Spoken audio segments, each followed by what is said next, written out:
Ah, all right. What's up, family? This is Dane Diesel, and I want to welcome you to Billionaire Belief. Well, actually, the Billionaire Belief Show, if we're being technical. Today's topic is build generational wealth. And before we get into that, though, I want to tell you about something. On the last Friday of each month, I put out a newsletter called The Long Play, and it is geared toward helping you, the wealth builder, become a better stock market investor. So if that's something you haven't signed up for yet, I strongly encourage you to do so right now. You can go to any one of our social media profiles, click the link, and just click the button that says newsletter sign up or sign up for newsletter. Take you right to the page, put your first name and email address in there, click the subscribe button, and you'll be good to go. Now, disclaimer as always, I am not a investment advisor or a financial planner. This video, this content is for informational and educational purposes only.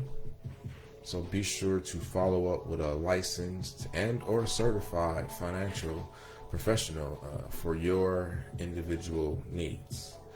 Now that we got that out the way, let's go ahead and dive into our content for the evening. All right. We'll start here. So we're talking about generational wealth. So I forgot who I was talking to, but I was out in the field, got to chopping it up with somebody, and obviously in light of the election, the pandemic, and just life in general, we got just to talking, and obviously, generational wealth is a hot topic right now. So I believe they were talking about something that they were getting into. It was the lady she was telling me about a business endeavor that she was working on. That's what it was. And so, we got to talking about it, and I was just like, yeah, she sounded like she knew what she was talking about. She had some good intentions, and so me, me and Mr. Billionaire Belief, I was just like, well, I got a newsletter that I publish every month called The Long Play. Go to my Instagram, follow me on Instagram, and go to click the link in the bio. Go sign up just so you get the newsletter at the end of the month. That's what it was. She was talking about, she was starting her business endeavor, but she was talking about how, she wanted to start, investing, getting into the stock market. That's what it was. And that's usually how a conversation with me starts. You meet someone, get to talking, and you kind of share what you're doing, and then they eventually say, I'm trying to get into the stock market myself too. So, that's really, one of the main reasons, I do what I do here at Billionaire Belief. Because at the end of the day, I know a lot of people want to get involved. A lot of people that have money, believe it or not. A lot of people have a lot of money, but they just don't know how to get started. And that's what it ultimately boils down to. But before we get to the specific details of stock market investing in later videos, right now I just want to talk about the big picture, the macro perspective. The forest, not the specific trees in the forest. And in this forest, this macro perspective, once again, this is about how to build generational wealth. Because, within, her saying that she was doing her business thing, she wanted to start investing in stocks, I just kind of was like, yeah, you're on your generational wealth vibe. And she was like, yeah, what I'm saying? I got to do it, somebody got to do it. And she was 100% correct. You know what I'm saying? It definitely begins with you. If you tuned into this, more than likely, it's going to begin with you. So, on that note, it had me thinking after that conversation. I know a lot of people, once again, generational wealth is a buzzword right now. It's a big topic, and I know a lot of people would like to do it in a sense. They like to build wealth. They like to make sure that their kids, have financial advantages, and that their kids are set up for future financial success. So let's talk about what we, as the mothers, the fathers, the brothers, the sisters, the uncles, the aunties, the nieces and the nephews, what we can do for those, coming up behind us, as well as for ourselves, and in some instances for those, already ahead of us. So let's go ahead and dive in. So like I said, you know what I'm saying, I woke up in the middle of the night with some thoughts in my mind, so I said let me make a thread about it, because like I said, I was thinking about it during the day, but then at night, I woke up, something hit me, so woke up last night, put this thread out, and I was like, yeah, this is what we're going to talk about on the Billionaire Belief Show today. And so, like I said, if you want to provide your family with financial advantages that allow them to avoid things like that, so they can enjoy things like spending time with family and friends, then these are the 4 time-tested things you gotta do to win. Now, it's more than 4, but the 4 things are the most important. Because as usual, you know what I'm saying, I'll be on my research tips. So one of the first things I always do when I have an idea or I'm kind of like searching for answers, I just hit Google, put the keyword in, and start reading some of the results, which are predominantly articles and videos. And then obviously one is going to be what you're looking for, or give you the information concisely and in a way that's digestible for you, and that's what you roll with. So that's pretty much what happened right here. So check it out. So number 1, it says invest in stock. Stocks give you one of the best abilities to multiply your money faster while earning income through dividends. Once again, long-term investor, investing in the stock market, being a stock market investor, definitely is one of the most tripping. I'm like, why is it on repeat? My bad, y'all. New song. Here it is right here. So, like I said, stocks, they are a great way to grow your money faster. So you can grow your money through obviously capital appreciation, as well as you can grow it through earning some dividends and then reinvesting those dividends, and then over time you get the compound interest. So invest in stock. That's one way to build generational wealth. Well, you got to do that to build generational wealth. It ain't one way. You got to do all these things. So, but here's where you can get started investing in stock, because the barrier to entry is very, very, very low, and you can literally get started. Now, of course, there's some things you got to do first. Real quick, you got to understand how the stock market works. You got to know your goals, and you got to set your risk tolerance. You got to know what that is. So, say that for later videos, but boom, when it comes to investing in stocks, that's what you got to do. Like I said, this helps you grow your money as the economy grows. It helps you stay ahead of inflation. Very important, two very important points right there, because obviously if the economy grows, you want to take advantage of said growth, but also too, when it comes to inflation, the thing that erodes the purchasing power of our money, we got to stay ahead of that. And stock market just over time has proven to be one of the best ways of doing so. So that's one of the first things we got to do to build generational wealth, is we got to invest in stock. Number 2, we got to invest in real estate. No more land is ever going to be created on planet Earth. So that just makes the land that is here that much more valuable. So we got to have a piece of that in order to build generational wealth. Not only will we be able to, build our own homes on it, build rental properties on it, but it's just good to own a piece of land at the end of the day.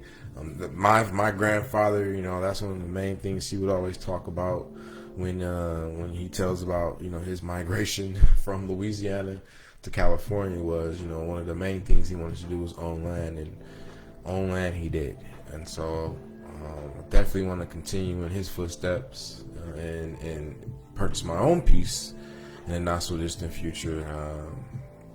But as of right now, be heavy in the stock market and getting ready for real estate. But if you already in the stock market and you got some extra dough laying around and you ready to get into real estate, then that's a good thing.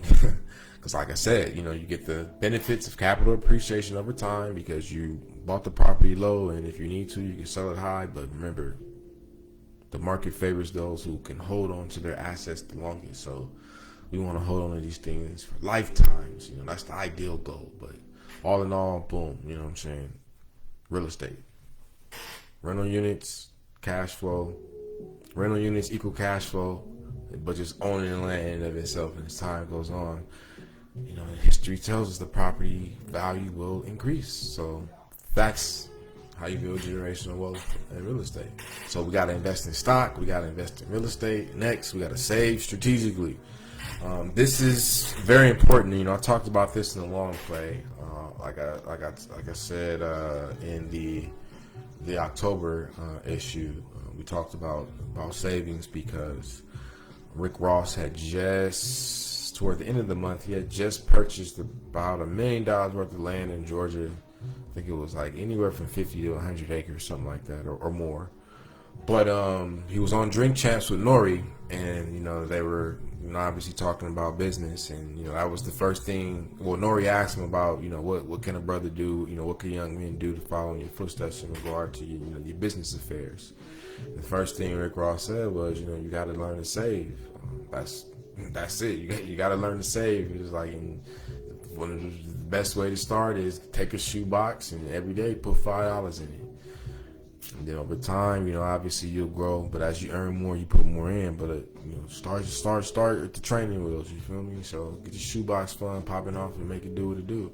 But he was like, you got to learn how to save, because if you ain't got no scratch, no capital, no bread, no dough, no money, no dinero to buy assets, then how can you build generational wealth? Because remember, we got to buy stock and we got to buy real estate. So we got to be able to save strategically. You know what I'm saying? Savings is still a key to wealth. You can't earn your way to wealth, and you can't save your way to wealth. You must save money to multiply money. Period. Point blank. And we multiply that money by buying assets that appreciate in value and produce cash flow. And stocks and real estates do both. Now there's one more that does it, and we'll get to it in number 4. But when it comes to saving strategically, the best advice I was ever given was, don't focus on saving a set amount, a fixed amount of your income. Focus on saving a fixed percentage of your income. Why? Because over time, as you earn more and you might earn less, you want to be able to capture that. In a sense, you want to be able to capture those gains, especially when you start earning more. So when you save a percentage, obviously a percentage of a number, is going to be a number. But as that said number gets bigger, percentage that you're going to be investing gets bigger, as opposed to just telling yourself, all right, I'm going to save $50 a month, I'm going to save $100 a month, or I'm going to save $500 a month, or $1,000 a month. Like, save a fixed percentage. The richest man in Babylon tells us to start at 10. As of late, I've been thinking more so like 15. But after, like I said, right now, this November's book of the month is Money Master the Game. So I've been listening to that audio book this month so far. And according to that, I believe it was Money Master the Game. But I've been hearing 20% now at a bare minimum. So obviously, the older you are, the more you should be striving to save, because you're never going to be able to catch up for the time that you missed in your younger years, which is why it's always best to start early. So, like I said, get your kids started early, but it's going to start with you, because kids don't do, our nieces or your daughters and sons, my nieces and nephews and young bulls and young, bullets. These individuals, they don't do as we say, they do as we do. So if they see us focused on building generational wealth, they'll be intrigued, they'll be interested, and they will want to do the same. So save strategically so you can invest in stock and invest in real estate. Next, number 4, create a business system. Now, real quick, cash flow quadrant. Go to cash flow quadrant from our man Robert Kiyosaki. I like this one usually. Come on, man, that's not that. So we'll just do this real quick. All right, so this is the cash flow quadrant. Rich Dad Poor Dad was where I was first introduced to this. But as we all know, this is the 4 ways anybody can earn money. What does it say down here? Most of us are familiar with the upper left quadrant, as we have been trained or conditioned to be employees. So everyone understands trading time for money. I work X amount. I work 8 hours at $10. I earned $80. We get that. Being an employee or self-employed makes for about 90% of the population, and it creates a huge dependency ourselves. 4 ways to produce income: linear income versus leveraged and residual income. Cash flow quadrant. So E is for employee. You have a job, no leverage, 5% wealth. The amount of active work determines income. Same thing with self-employed. Only you own the job. Still trading time for money. This is where 95% of the population resides. But on the right side, where we're a business owner, you own a system. So a lot of times we get being self-employed and being a business owner mixed up. Now, when you are self-employed, you do fill out business paperwork, and you are listed as the owner of said business entity, corporation, legal structure, yada yada yada. So yes, you are quote unquote a business owner. But to be a true business owner, you have to own a system, not own a job. And this is very important, because when you own a system, income does not depend on active work. When you own a job, the amount of active work determines income. So that's really the game at the end of the day. That's the shift in income and income production that we're all ultimately striving to make. Now, as employees, yes, we can be self-employed and be an employee and be a business owner and be an investor. But the majority of us will be employed or self-employed, and at a bare minimum, investors who are striving to become business owners. Or some of us might be business owners who are investors that hire employees and hire self-employed individuals. Or some of us might be investors who own businesses that hire employees and self-employed individuals. So that's, you see the pattern there? So like you said, when it comes to number 4, create a business system. Like, you want to be over here when you do that. You feel me? You want to, people work with you equals money. So people produce money for you, not your time. See here, time equals money, but people equal money.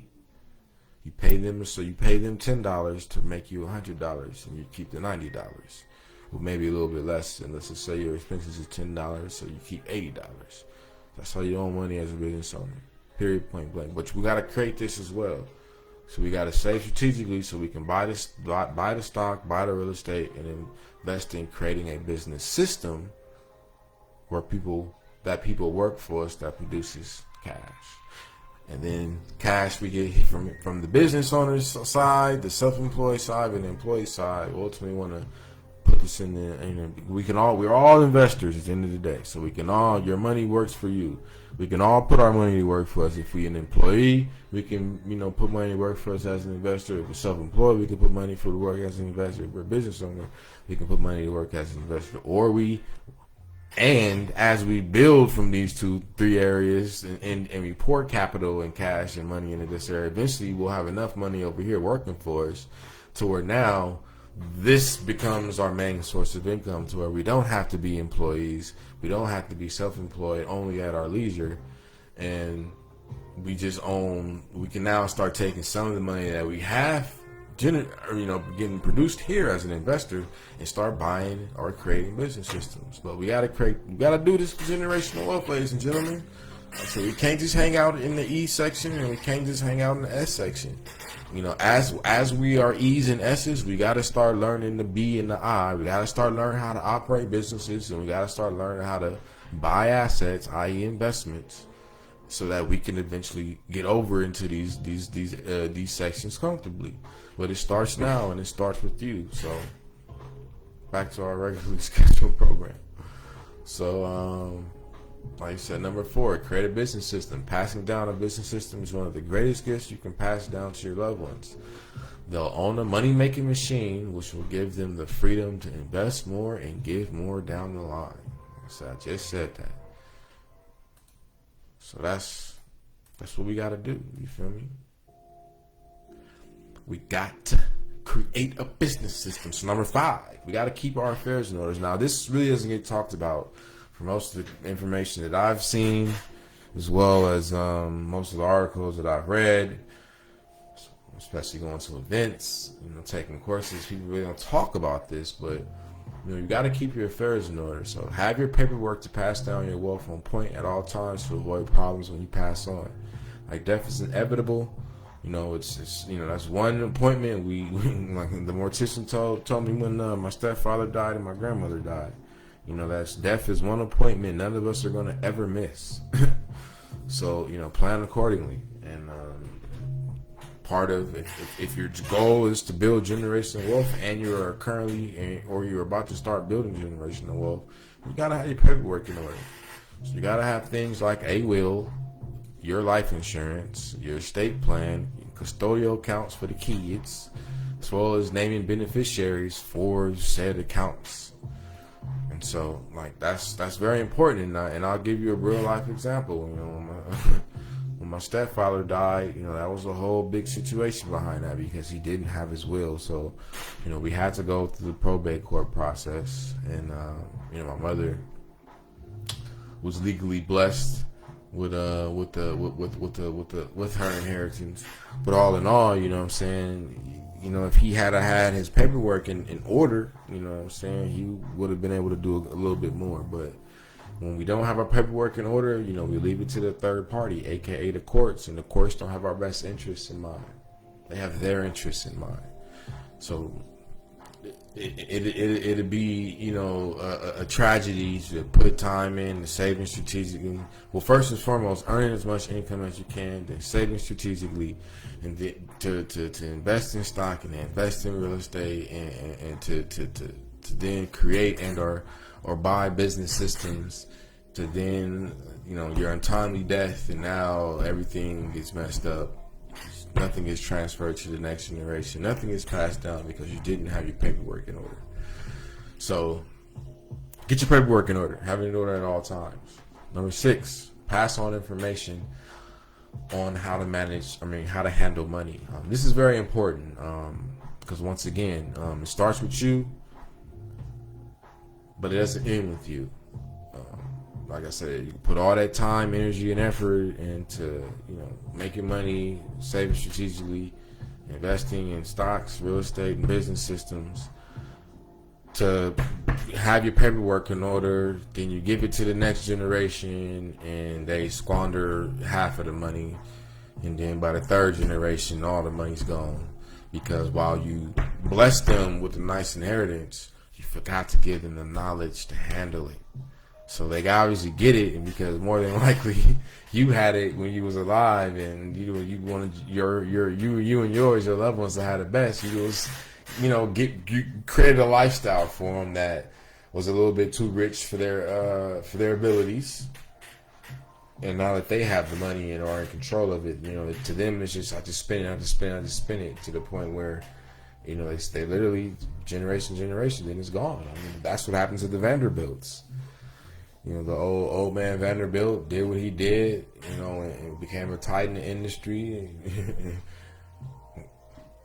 Then he passed on. Then from generation, the money just kept getting squandered. But it got squandered because the kids didn't know how to manage the money. They didn't know how to handle the money. Compared to the Rockefellers, them kids didn't know how to handle the money, and that money is still here till today. So if you got Rockefeller goals, then it's going to be important for you to pass knowledge on how to handle money. So financial literacy can be gained through combos about money, business, and investing, taking courses on finance, business, and investing, watching videos online, reading books, and using apps. And that's really what it boils down to. Yes, you'll have to pay for some of these. Now, when it comes to choosing these things, obviously, once again, do a Google search. Best business books, best investing books, best books about money. Go to YouTube, generational wealth, financial independence, financial freedom, how to build wealth, investing in stock market investor, buying real estate investor. That's how it begins, ladies and gentlemen. You go to YouTube and you start changing what you look at. You know what I'm saying? Like, instead of looking at music videos, for me, for example, videos about sneakers, music videos, sports videos, I just started looking at business videos, investing videos. You feel me? Money videos. And you'll start learning some things. You feel me? So it starts with you, though. Like, you have to start making these decisions. And once you start making these decisions, things will start making sense to you.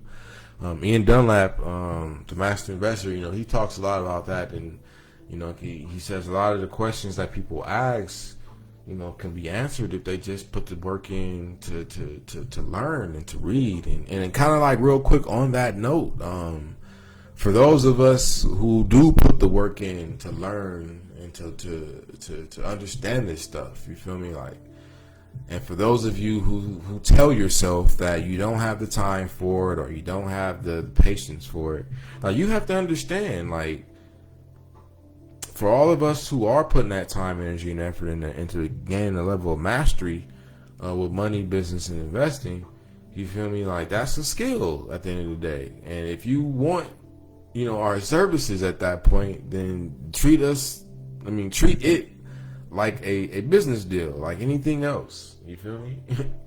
And know that, people want to help you and don't mind helping you, but, a lot of times I think people just assume that because you have a certain level of mastery, or something that, like, I need you to do this for me. You feel me? But it's just like, well, first and foremost, I have my own plate and it is full. But what I can do is talk to you. I can't do your legwork, but I can talk to you. So that's where it begins, though. When it comes to financial literacy, you gotta have combos about money, business, and investing, and don't feel embarrassed. You know what I'm saying? Like, if you don't know this stuff, then just go look at YouTube videos and start a business. Like I said, you got to put the work in at the end of the day. And as you put the work in, your knowledge will increase, your confidence will increase, your skills will get better, and then you will be able to start to produce the results that you're looking for in regards to owning stock, owning real estate, and owning business systems. All right? So that's how we improve our financial literacy. It's a must-have, and like I said, you can do this for free $99. But, the more, I would say, when it comes to buying courses and buying books and other things like that, what you gotta keep in mind in consulting sessions is, there's obviously, think of it like this. If I want to get from Los Angeles to New York, there's a couple of ways I can go about that. I can drive a car myself. I can drive myself there. I can have somebody drive me there, whether it be in a car or a bus. I can hop on a train, or I can hop on an airplane. Now, if I drive myself there, it might take me a couple of days. If I hop on a train, it might take me a couple of days, but not as many days. If I hop on a plane, I can get there in 6 hours. So every one of those options provides a certain level of value. Ultimately, steepening, that quote unquote curve, the time from getting from point A to point B. So if you want something to be done quick and fast and in a hurry, then you're gonna have to more than likely buy a course, buy a book a consulting session with a financial professional. They can give you what you need right then and right there. But if you got time to read and watch videos and go through trial and error, then you can do that for free. But if you want the quick right there, just this is what it is, then you're gonna have to pay for the course, you're gonna have to pay for the consulting session, or you're gonna have to pay for the book. It's just that simple. So that's how you do it. Now, I'm a big fan of attribution. Giving attribution when it's needed. So what basically, like I said before, what inspired the content for this specific thread came from this article that I found on Market Watch. So if you want to learn more about what I discussed, feel free to click this link right here on our Twitter page for this specific thread, and you'll learn as much as you like. And last but not least, like you said, if you're interested in becoming a better investor, join our mailing list to get tips and tools to help you achieve income for life, because that's what it's all about. We want to build an income for life. So join our newsletter today. Learn how to build wealth check by check. Click the link in our bio to sign up now. That's still relevant, still true. So On that note, I want to thank you for tuning in. To sum it up, we talked about how to build generational wealth. We got to invest in stock. We got to invest in real estate. We got to save strategically. We got to create a business system or buy a business system. We got to keep our affairs in order, aka our paperwork. And we got to pass on information on how to handle money, aka pass on financial literacy. Now, once again, this is very important. If you don't have the time, skills, patience to teach your loved ones, then you're gonna have to put them in something independent of the school that they're in and the functions and activities that they're actually in. Like I guess this just means I'm gonna have to create some sort of academy, some sort of financial literacy academy for these kids. But that's really what it's gonna be boiled down to. 9 times out of 10, especially with these times being, it's gonna have to be online. But yeah, I think that's gonna be the next goal right there. One of the next goals is to say creating a financial literacy academy. So we heard it first on the Billionaire Believe show. Looks like we're gonna be creating the financial literacy academy for kids, so that we can set them up for future financial success. Like I said, somebody has to teach them these things, ladies and gentlemen. So if you're a parent with kids, you an uncle or auntie with kids, you're a grandparent with grandkids and grandkids, or whatever else, it starts with you. Keep saying that. It starts with you. Since you're here tuning in, it starts with you, so it's on you. It's on your back. Yes, it's on you. So let's get it done, ladies and gentlemen, and I'm here to help. So on that note, once again, thank you for tuning in. Like I said before, make sure that you get the sign up for the long play. Once again, all you gotta do is come to any one of our profiles on Twitter, Facebook, Instagram. Click the link. You're gonna come to our link tree. Click join the newsletter. It'll take you to our landing page. You come here, type your first name and email address, click subscribe, and you'll be in there like swimming. All right. So on that note, once again, thank you for tuning in. Please don't forget to like, comment, and share this video. And once again, don't forget to sign up for the long play, baby. This is Dane Diesel, and I'm out of here. Peace.